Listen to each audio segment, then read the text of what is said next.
Hello friends, તમારું સ્વાગત છે આશુ હોમ કુક કિચનમાં। આજે હું બનાવવાની છું જાંબુના ઠળિયાનો મુખવાસ। જાંબુના ઠળિયાનો મુખવાસ એકદમ અહીંયા આપણે ડાયાબિટીસમાં સારો એવો ગુણકારી અને એવો ગણવામાં આવે છે। અને જાંબુના ઠળિયાનો પાવડર પણ બી બનાવીને ફાકી કરીને બી પી શકાય, ખાઈ શકાય છે। અને ડાયાબિટીસના હોય તેવા લોકો માટે પણ અહીંયા જાંબુના ઠળિયાનો મુખવાસ ઉત્તમ અને સારો એવો પણ કામ આપે છે। તો ફ્રેન્ડ્સ, ચલો આપણે જોઈ લઈએ જાંબુના ઠળિયાની મુખવાસની રેસિપી। હવે ફ્રેન્ડ્સ, તમે જોઈ શકો છો અહીંયા મેં જાંબુ લીધા છે। જાંબુને અહીંયા આપણે 2 થી 3 4 પાણીમાં અહીંયા સરસ આવા મસળી મેશરથી પણ તમે ધોઈ શકો છો। પલ્પ અહીંયા આપણે જાંબુનું કાઢી લેવાનું છે। અહીંયા આપણે બધા જ ઠળિયા કાઢી લેવાના છે જાંબુને। આ રીતના અહીંયા આપણે ધોઈ લેવાના છે જાંબુને, તમે જોઈ શકો છો। અને સરસ એવો અહીંયા અત્યારે હું હાથેથી મસળી અને અહીંયા હું ઠળિયા કાઢી રહી છું। આ રીતના અહીંયા આપણે ઠળિયા કાઢી લેવાના છે, તમે જોઈ શકો છો। ફ્રેન્ડ્સ, અહીંયા આપણે સારા પાણીમાં જાંબુ ધોયા પછી જાંબુના ઠળિયાને અહીંયા આપણે તડકામાં સૂકવવાના છે। અડધો કલાક માટે અહીંયા આપણે સૂકવી દેવાના છે તડકામાં। અને સરસ એવા ડ્રાય થઈ જાય એટલે અહીંયા આપણે જાંબુના ઠળિયાનું સ્લાઇસ કટિંગ કરી લેવાનું છે। નાની નાની સ્લાઇસ કરી લેવાની છે, તમે જોઈ શકો છો। અને અહીંયા આપણા સરસ એવા ડ્રાય થઈ જાય ત્યાં સુધી ઠળિયાને સુકાવી લેવાના છે। અને એકદમ અહીંયા આપણે ક્લીન સાફ કરી લેવાના છે। આ રીતના ઠળિયાને તમે જોઈ શકો છો।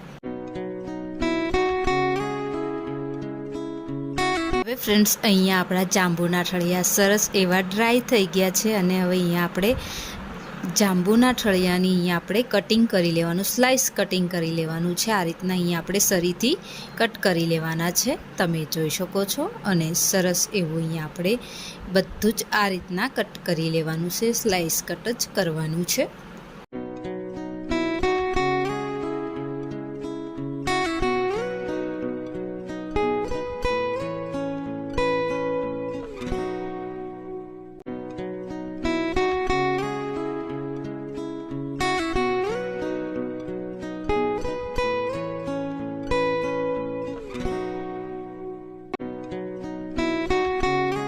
હવે ફ્રેન્ડ્સ, અહીંયા આપણે જે જાંબુનો મુખવાસ, જાંબુના ઠળિયાનો મુખવાસ છે જે તે અહીંયા આપણે ગોઠલીના મુખવાસ જેવો ટેસ્ટફુલ અહીંયા બનવાનો છે, એવો જ અહીંયા ટેસ્ટ આવવાનો છે।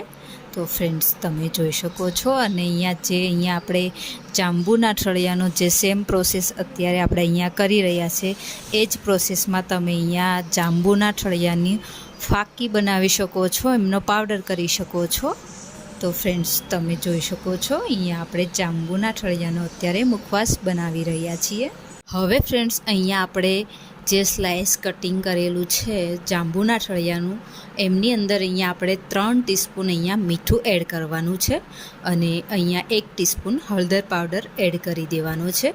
અને અહીંયા આપણે લેવાનું છે લીંબુનો રસ એડ કરવાનો છે। મેં અહીંયા 3 લીંબુ લીધા છે। અને અહીંયા આપણે બધું જ આ રીતના એડ કરી દેવાનું છે। અને સરસ એવું અહીંયા આપણે મિક્સ કરી લેવાનું છે, બધા જ ઇન્ગ્રીડિયન્ટ્સને મિક્સ કરી લેવાના છે સરસ જાંબુના ઠળિયાની સાથે। સરસ એવા એક રસ મિક્સ થઈ જાય ત્યાં સુધી અહીંયા આપણે આ રીતના હાથેથી મિક્સ કરી લેવાનું છે।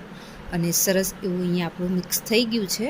હવે અહીંયા આપણે એમને હવે ફ્રેન્ડ્સ, અહીંયા જે આપણે લીંબુ હળદર મીઠું મિક્સ કરેલું છે એ અહીંયા આપણે જાંબુના જે સ્લાઇસ છે એને અહીંયા આપણે સાઈડમાં રાખી દેવાની છે। 7 થી 8 કલાક માટે એમને આપણે સાઈડમાં મૂકી દેવાની છે, રેસ્ટ કરી લેવાની છે। અને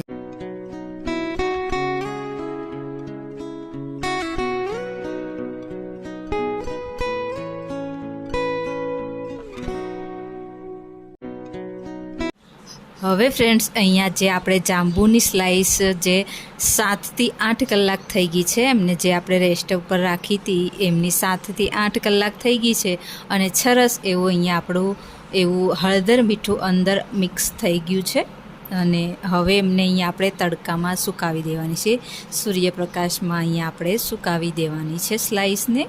અને સરસ એવું અહીંયા આપણે કોઈ કોટનનું કપડ લેવાનું છે અને એમાં અહીંયા આપણે આ રીતના ફેલાવી દેવાનું છે, છૂટું આ રીતના અહીંયા આપણે સુકાવી દેવાનું છે। 4 થી 5 કલાક માટે અહીંયા આપણે સુકાવી લેવાની છે સ્લાઈસને જાંબુના ઠળિયાની। હવે ફ્રેન્ડ્સ અહીંયા આપણે 4 થી 5 કલાક બાદ હવે અહીંયા આપણી છે જાંબુ સ્લાઈસ છે સરસ એવી ડ્રાય થઈ ગઈ છે। હવે એને અહીંયા આપણે કોઈ બાઉલમાં ભરી લેવાની છે સ્લાઈસને અને અહીંયા આપણે એમને ઘીમાં ફ્રાય કરવાની છે।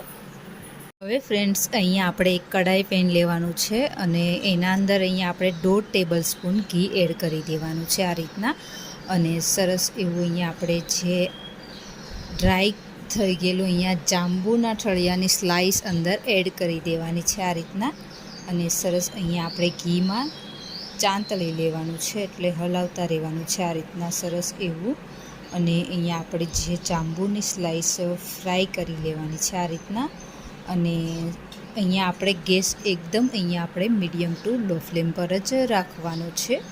અહીંયા આપણે ધીમી આંચ પર જ રાખવાનો છે ગેસને। અહીંયા આપણે જાંબુ સ્લાઈસ ઠળિયાની જે છે તે અહીંયા આપણે ફ્રાય કરી લેવાની છે આ રીતના અને અહીંયા આપણો સરસ એવો ટેસ્ટી એવો અહીંયા આપણો જાંબુ ઠળિયાનો મુખવાસ તૈયાર કરવાનો છે। હવે ફ્રેન્ડ્સ અહીંયા આપણે 1 ટીસ્પૂન અહીંયા બ્લેક સોલ્ટ એડ કરી દેવાનું છે અને અહીંયા સરસ એવું અહીંયા આપણે મિક્સ કરી લેવાનું છે અને સરસ એવો અહીંયા આપણો ક્રિસ્પી એવો થઈ જાય જાંબુ મુખવાસ ત્યાં સુધી અહીંયા આપણે ફ્રાય કરી લેવાનું છે। તમે જોઈ શકો છો ફ્રેન્ડ્સ। હવે ફ્રેન્ડ્સ અહીંયા આપણો જે જાંબુ ઠળિયાનો મુખવાસ છે તે બનીને રેડી થઈ ગયો છે, તૈયાર થઈ ગયો છે। જે લોકોને અહીંયા ડાયાબિટીસ છે તેવા લોકો માટે અહીંયા આપણો જાંબુનો મુખવાસ સરસ એવો ફાયદાકારક અને ઉત્તમ એવો અહીંયા આપણો જાંબુ ઠળિયાનો મુખવાસ તૈયાર છે। હવે ફ્રેન્ડ્સ અહીંયા જાંબુ ઠળિયાનો મુખવાસ તમે કોઈ બી એર કન્ટેનર બોટલની અંદર ભરી અને આખા વર્ષ માટે સ્ટોર પણ કરી શકો છો।